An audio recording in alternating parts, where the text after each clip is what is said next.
السلام علیکم ناظرین، پروگرام نقطہ نظر کے ساتھ میں ہوں آپ کے ساتھ فائق محمود اسٹوڈیوز میں ہمارے ساتھ تشریف فرما ہے مجیب الرحمان شامی صاحب۔ ناظرین، آج بہت سی عام ڈیولپمنٹس ہوئی ہیں جس پر ہم نے بات کرنی ہے۔ سائفر کے بارے میں، سائفر کی حقیقت کتنی کو ہے اور کتنی کو نہیں ہے۔ سائفر آڈیو لیکس تحقیقات میں شاہ محمود قریشی اور اسد عمر آج جے آئی ٹی کے سامنے پیش ہوئے۔ اسد عمر نے تو کہا کہ میری کراچی کی فلائٹ ہے اور انہوں نے میڈیا سے زیادہ بات نہیں کی، لیکن شاہ محمود قریشی نے سائفر کو حقیقت قرار دے دیا۔ انہوں نے کہا کہ یہ کہنا کہ سائفر کو دفتر خارجہ میں بیٹھ کر گھڑا گیا ہے یہ غلط ہوگا۔ سائفر کے معاملے پر قومی سلامتی اجلاس دو بلائے گئے تھے، ایک سابق وزیر اعظم کی زیر صدارت ہوا تھا، ایک موجودہ وزیر اعظم کی زیر صدارت ہوا تھا۔ دونوں میں سائفر کی حقیقت کو تسلیم کیا گیا تھا۔ اس کے علاوہ 190 ملین پاؤنڈز کیس کے اندر اعظم خان جو ہے وہ نیب کے سامنے پیش ہوئے۔ انہوں نے اہم بیان دیا۔ سابق وزیر اعظم کے خلاف یہ چارج شیٹ ثابت ہوگا یا نہیں ہوگا، یہ بھی ایک اہم سوال ہے۔ کیا الیکشن سے پہلے چیئرمین پی ٹی آئی کے خلاف گھیرا مزید تنگ ہو رہا ہے؟ کیا ترازو کے دونوں پلڑے برابر کیے جا رہے ہیں؟ اس پر بھی گفتگو کریں گے۔ اس کے علاوہ توشہ خانہ کیس کے حوالے سے ایک اہم پیش رفت یہ ہوئی ہے کہ سیشن جج نے پی ٹی آئی وکلاء کے خلاف اسلام آباد ہائی کورٹ سے رجوع کر لیا۔ انہوں نے کہا کہ سوشل میڈیا کے اوپر کچھ پوسٹ ہیں جن کے اوپر ان کو تحفظات ہیں، اور انہوں نے ایف آئی اے کو بھی خط لکھ دیا اور اسلام آباد ہائی کورٹ سے بھی رجوع کیا۔ اور جو اہم بات یہ ہے کہ جج ہمایوں دلاور نے یہ کہا کہ کوئی کسی کے خلاف جج نہیں بن سکتا، مجھے بھی انصاف چاہیے۔ اس کے علاوہ نگران سیٹ اپ پر بھی بات ہوگی۔ شہباز حکومت چند دنوں کی مہمان ہے، نگران سیٹ اپ کی تیاریاں کی جا رہی ہیں، اور اہم سوال یہ ہے کہ کون بنے گا نگران وزیر اعظم۔ اس کے اندر اسحاق ڈار کا نام بھی سامنے آ رہا ہے۔ کہا یہ جا رہا ہے کہ کوئی ماہر معیشت ہی ہو سکتا ہے سامنے آئیں، تو کیا واقعی ہی آئیں گے سامنے یا نہیں آئیں گے، اس کے اوپر پیپلز پارٹی کی جانب سے ابھی کوئی خاص موقف سامنے نہیں آیا۔ شہری رحمان نے اس بات کی تردید کی، انہوں نے کہا کہ من گھڑت نام اناؤنس کیے جا رہے ہیں۔ اس حوالے سے بھی بات کریں گے۔ اور جو ایک اور امپورٹنٹ بات یہ ہے کہ حکومت نگران وزیر اعظم کے اختیارات میں اضافہ کر رہی ہے، مگر کیوں؟ الیکشن ایکٹ کے سیکشن 230 میں ترمیم کا یہ حکومتی فیصلہ ہے جس کے اوپر بات کریں گے۔ اس کے علاوہ خانے وال میں ماڈل ایگریکلچر فارم کی افتتاحی تقریب چل رہی ہے، ہمارے ہوسٹ اجمل جامی وہاں پر موجود ہیں، ان سے بھی بات کریں گے۔ تو شامی صاحب، کیا لگتا ہے سائفر تحقیقات اونٹ کس کروٹ بیٹھے گا؟ دیکھیے، ابھی تو تحقیقات شروع ہیں، بیانات لیے جا رہے ہیں۔ جب یہ تحقیقات مکمل ہوگی، مقدمہ درج ہوگا، پھر معلوم ہوگا کون سی دفعہ کے تحت کیا کارروائی کرنی ہے۔ کیا یہ حلف کی خلاف ورزی تھی؟ کیا یہ دستور شکنی تھی؟ کیا یہ سیکرٹ ایکٹ جو ہے اس کے تحت اقدام تھا، یعنی اس کی خلاف ورزی تھی؟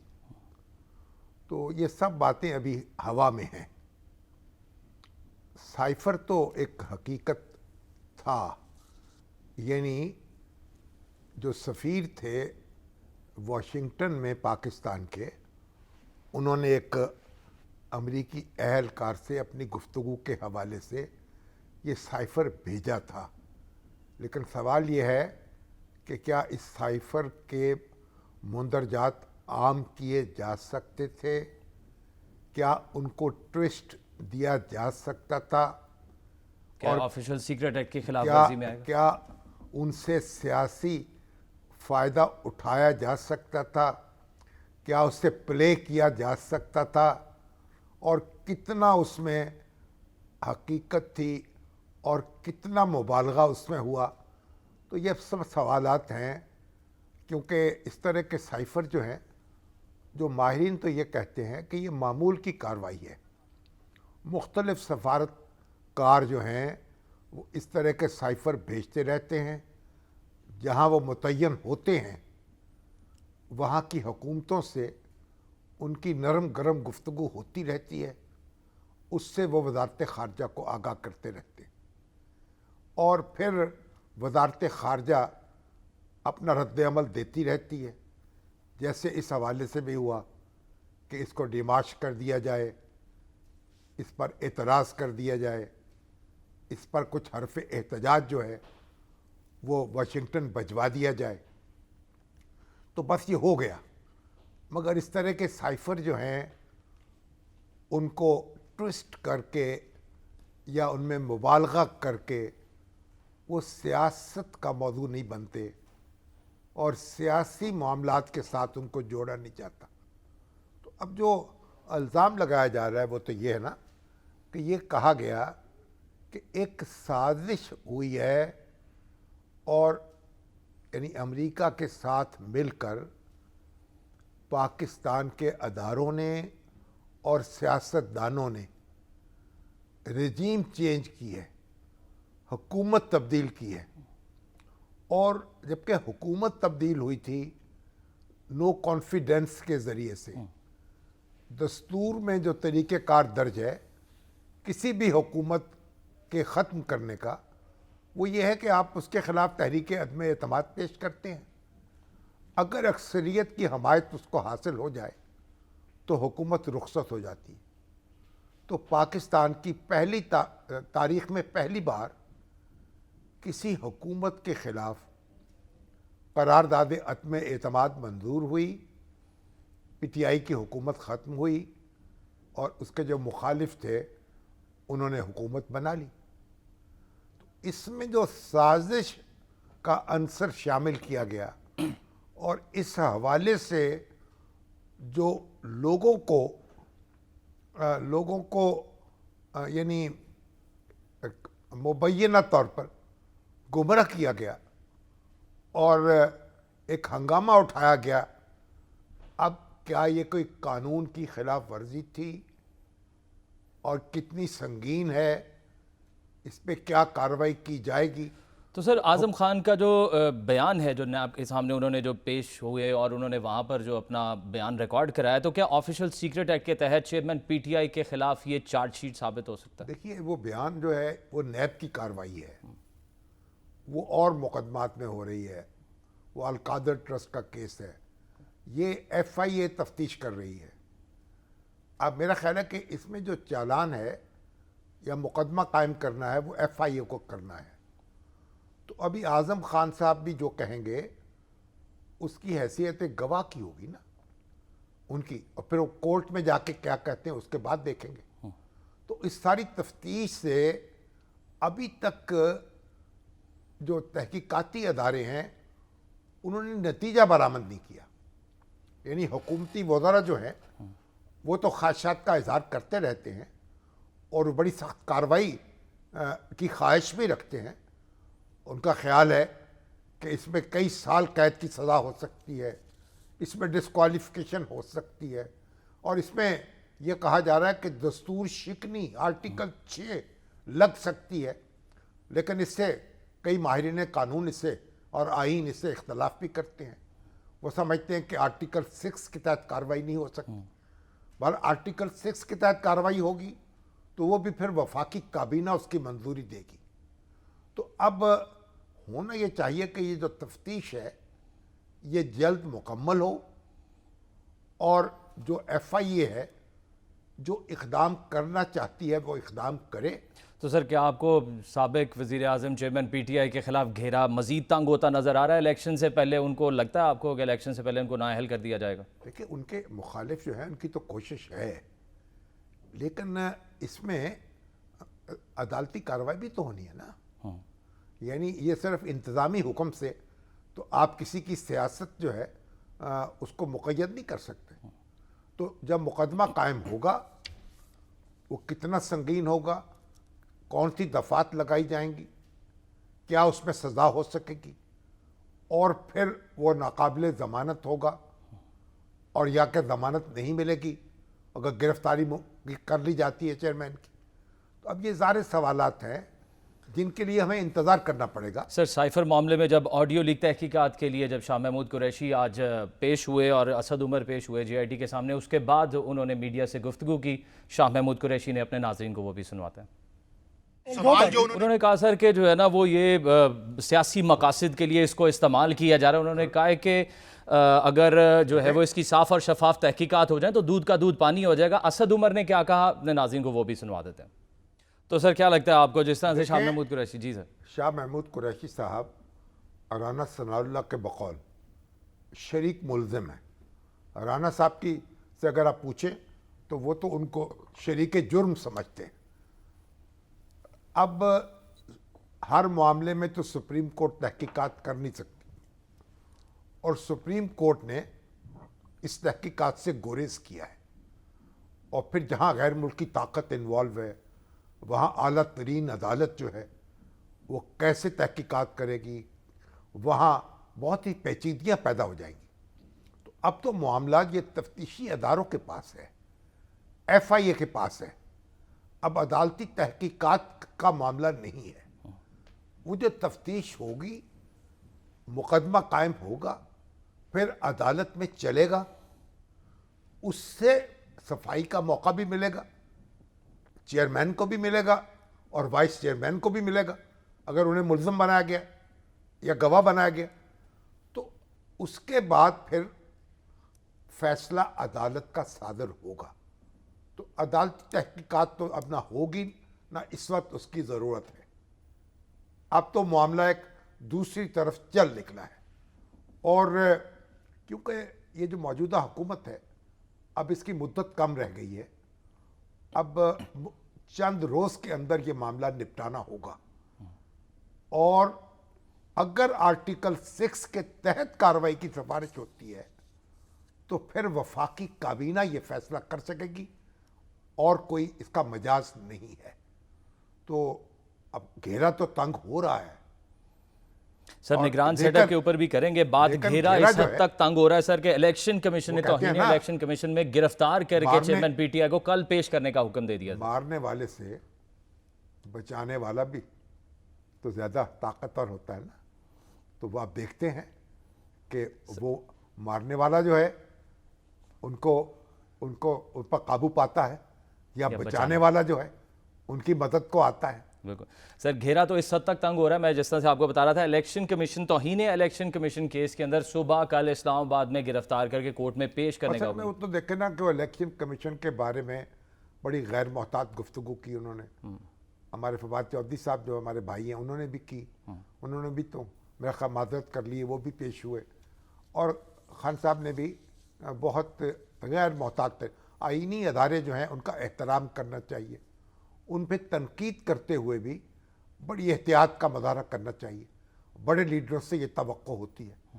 مگر انہوں نے بہت تلخ الفاظ میں، بڑے تند لہجے میں، بہت بے سلیقگی کے ساتھ الیکشن کمیشن کو اور چیف الیکشن کمیشنر کو نشانہ بنایا۔ اب اس پہ توہین عدالت کے اختیارات کیونکہ حاصل ہے الیکشن کمیشن کو، وہ سزا دے سکتا ہے، وہ کارروائی چل رہی ہے۔ اب وہ خان صاحب وہاں پیش نہیں ہو رہے، وہ تاریخ پہ تاریخ پڑھ رہی ہے، کبھی عدالت میں جاتے ہیں، کبھی اسی لیے تو سر میرا خیال ہے حکم یہ جائے کہ گرفتار کر کے پیش اب کیا انہوں نے حکم دیا ہے کہ اسلام آباد پولیس ان کو گرفتار کر کے پیش کرے کل۔ اب یہ اسلام آباد پولیس یہ کامیاب ہو سکے گی، اس میں ان کو گرفتار کر سکے گی، یا وہ ان کے ہاتھ سے پھسل جائیں گے، یہ کل ہمیں معلوم ہوگا۔ لیکن ان کو معلوم ہوگا تو پھر ان کی حاضری لگ جائے گی، پھر ان پہ کارروائی شروع ہو جائے گی، اور وہ اپنی وضاحت دیں گے۔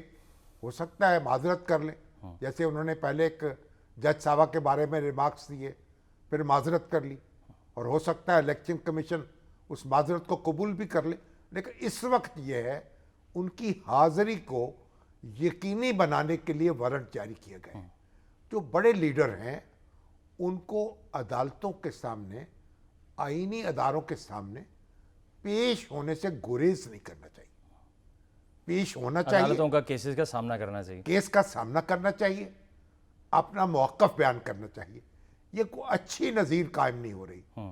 تو پاکستان کی تاریخ میں بہت کم ایسا ہوا ہے کہ اس طرح سے گریز کیا جا رہا ہو سامنا کرنے سے۔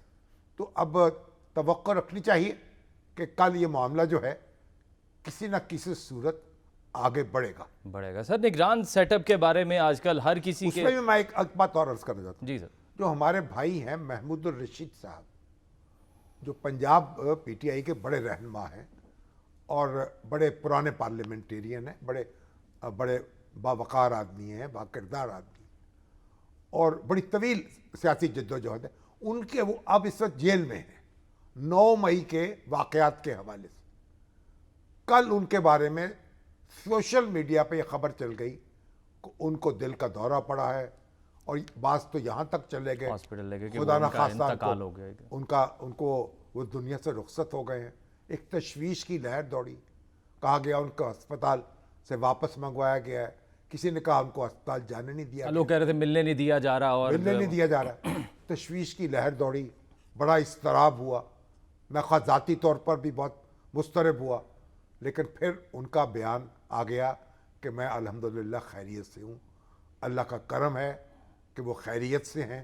لیکن جو حکام ہیں, جو نگران وزیر اعلیٰ ہیں, جو یہاں پولیس کے حکام ہیں, وہ اس کا نوٹس لیں, یقینی بنائیں اس کو کہ ان کو میڈیکل ٹریٹمنٹ ان کا کیا جائے, ہسپتال لے جایا نہیں کی ضرورت ہے, ہسپتال لے جایا جائے, ان کے وکلاء کو, ان کے ورثاء کو, ان کے لواحقین کو ان سے ملنے دیا جائے اور ان کی خبر گیری کی جائے. اگر ایک چھوٹا سا حادثہ جو ہے ایک بڑے طوفان کا سبب بن جائے گا, یہ بات سمجھنی چاہیے, اور جو سیاسی کارکن ہیں ان کی جان, ان کی عزت کی حفاظت لازم ہے.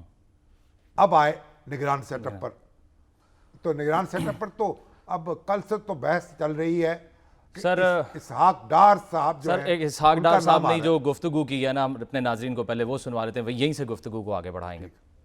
تو ناظرین آپ نے گفتگو بھی سنی, اسحاق ڈار نے کس طرح سے گفتگو کی. شامی صاحب اس پر بھی بات کریں گے کہ الیکشن ایکٹ کے سیکشن 230 میں بھی ترمیم کا فیصلہ کیا گیا ہے, لیکن احسن اقبال نے بھی اسی نگران سیٹ اپ کے حوالے سے میڈیا سے کچھ گفتگو کی ہے, اپنے ناظرین کو وہ بھی سنوا دیتے ہیں. تو شامی صاحب یہ آپ نے گفتگو سنی, اسحاق ڈار صاحب نے جو کہا, احسن اقبال صاحب نے جو کہا, اس کے اوپر تردید آئی پیپلز پارٹی کی جانب سے کہ جو ہے وہ بلا وجہ نگران وزیر اعظم کے تاج سر پر پہنائے جا رہے ہیں. اپنے ناظرین کو ایک دفعہ وہ بھی سنوا لیتے ہیں, تو پھر اسی کے بعد ہی آگے گفتگو کو یہیں سے آگے بڑھائیں گے. شہری رحمان نے کہا جی کہ یہ اس میں کوئی صداقت نہیں ہے, ٹوٹل فیک نیوز ہے, اور اس طرح کا کوئی بھی نام ابھی تک سامنے نہیں آیا. پیپلز پارٹی نے کمیٹی بنا دی ہے, مشاورت سے نام سامنے آئے گا. ایک تو کل تو خبر چل گئی نا ایک چینل پر, تو کہ یہ فیصلہ ہو گیا. ہاں جی, یعنی فیصلے کے الفاظ استعمال ہوئے نا, اور کہا مسلم لیگ نون نے فیصلہ کر لیا. پھر ہوا کہ پیپلز پارٹی بھی اس سے متفق ہے. اور کہ یہ جو کہا جا رہا تھا نا کہ ماہر معیشت ہونا چاہیے نگران وزیر اعظم, اور پھر یہ کہا جا رہا تھا کہ ایک مضبوط سیاستدان ہونا چاہیے جو دباؤ میں نہ آئے کسی کے. تو پھر اس میں اب اسحاق ڈار صاحب ماہر معیشت بھی ہیں اور مضبوط سیاستدان بھی ہیں, یعنی اپنی جگہ کھڑے رہ سکتے ہیں اور اپنی پارٹی کے علاوہ کسی دوسرے کی ڈکٹیشن نہیں لے سکتے. تو اب یہ نام ان کا آ گیا کہ ان کے نام پر اتفاق ہو گیا, اور پھر اس پہ تبصرے شروع ہو گئے, اس پہ جائزے شروع ہو گئے. جو مسلم لیگ نون کے لوگ تھے وہ اگر مگر گو مگو میں سے بات کرنے لگے کہ بھئی اسحاق ڈار صاحب بھی ناراض نہ ہو جائیں, اور تو اس لیے بچ بچا کے بات کی جائے. بات یہ ہے کہ اسحاق ڈار صاحب بہت محنتی شخص ہیں, میں خود بڑا ان کا مداح ہوں, اور بڑی صلاحیت ہے ان میں, لیکن وہ مسلم لیگ نون کے رہنما ہیں. اور مسلم لیگ اور یہ جو کیئر ٹیکر گورنمنٹ ہے, اس میں جو میثاق جمہوریت ہوا تھا محترمہ بینظیر بھٹو اور نواز شریف صاحب کے درمیان, اس میں لکھا ہوا ہے واضح طور پر کہ نگران حکومت قائم ہوگی انتخابات کے لیے, اور سر یہ بھی جو ذرائع بتا غیر رہے ہیں جانبدار ہوگی. جی کہ نگران وزیر اعظم کے ساتھ ساتھ وزارت خزانہ کی نگرانی کی بھی ذمہ داریاں ان کو سونپی جائیں گی اسی ٹینیور میں. وہ تو پھر وزیر اعظم بن کے جو چاہے کرے. ٹھیک ہے, بات یہ ہے کہ ان کی ساری صلاحیت کے باوجود نگران وزیر اعظم جو ہیں وہ ایسا شخص ہونا چاہیے جو کسی بھی سیاسی وابستگی سے بالاتر ہو. یعنی یہ تو ٹھیک ہے کہ جس پر اتفاق ہو جائے گا حکومت کا اور اپوزیشن کا, اور راجہ ریاض صاحب اس وقت اپوزیشن میں ہے تو وہ قانونی طور پر تو وہ بن جائے گا, لیکن اخلاقی طور پر یہ معاملہ درست نہیں ہوگا.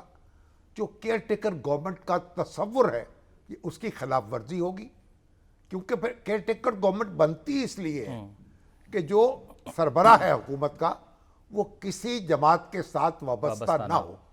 تو میرا خیال ہے کہ اگر کوئی بہت سنجیدہ بات ہوگی اسحاق ڈار صاحب خود بھی اس سے انکار کر دیں گے اور میرا خیال اس پر اتفاق بھی نہیں ہوگا، یعنی سب اچھی طرح غور کریں گے اور اپنا مذاق نہیں بنائیں گے۔ بالکل سر، اسی پر یہیں سے گفتگو کو کنٹینیو کریں گے سر، ایک بریک لینی۔ سیاسی جماعتوں کو ایسی بات کرنی چاہیے جو لوگ، یعنی جو کہتے ہیں انصاف صرف ہو نہ ہوتا ہوا نظر بھی آئے۔ ناظرین یہیں سے گفتگو کو آگے بڑھائیں گے، یہاں وقت ہوا ایک بریک کا، اسٹے ود اس۔